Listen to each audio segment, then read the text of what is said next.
आज होतं अभ्यंग स्नान, पण त्याआधी वसुबारसच्या दिवशीच्या काही गोष्टी तुमच्याशी शेअर करायच्या राहून गेल्या होत्या. म्हटलं आजच्या व्लॉगमध्ये त्या तुमच्याशी शेअर करू. सो ना इकडे ना मस्त ते टुचुकवाले फटाके छोटे आहे ना, लसूणी फटाके म्हणतात त्याला, ते फोडायला शिकलेली आणि ती खूप मज्जेत ते फोडते, खूप एन्जॉय करते.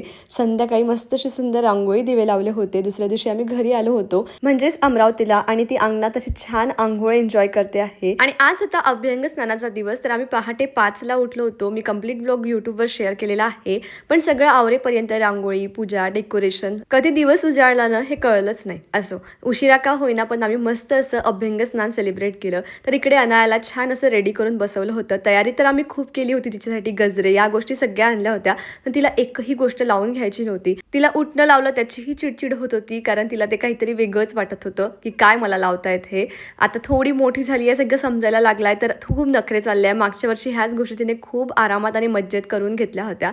असो, पण जसं का होईना आम्ही खूप छान फॅमिलीसोबत मस्त अभ्यंग स्नान सेलिब्रेट केलं. त्यानंतर सगळ्यांच्या छान आंघोळी झाल्या. हिलाही मस्त तयार करून दिलं. ती या ड्रेसवर खूप क्यूट दिसते. हा ड्रेस मी मामा अँड पीचेस या पेजवरनं मागवलेला आहे. खाली मी पेज टॅग करते, कुणाला हवा असेल तर नक्की तुम्ही चेकआउट करू शकता. खूप सुंदर असं ट्रेडिशनल कलेक्शन आहे त्यांच्याकडे. सगळ्यांना मस्त ओवाळून घेतलं आम्ही. आणि माझ्या जाऊबाईची ओळख करून द्यायला पण भरपूर जणांनी सांगितलं होतं. तर ही आहे माझी छोटी जाऊबाई. त्यानंतर मम्मींची इथे छान अशी मस्त पूजा झाली. संध्याकाळच्या वेळी दिवे लावायची वेळ झाली होती, तर मी इकडे सगळीकडे मस्त घरभर दिवे ठेवले. आता दिवाळीची तयारी चालली होती आणि त्याचेच हे तोरणं बनवायचे चालले होते. आणि त्याचसोबत संपवला आजचा दिवस. भेटूया पुढच्या ब्लॉगमध्ये. तोपर्यंत बाय बाय.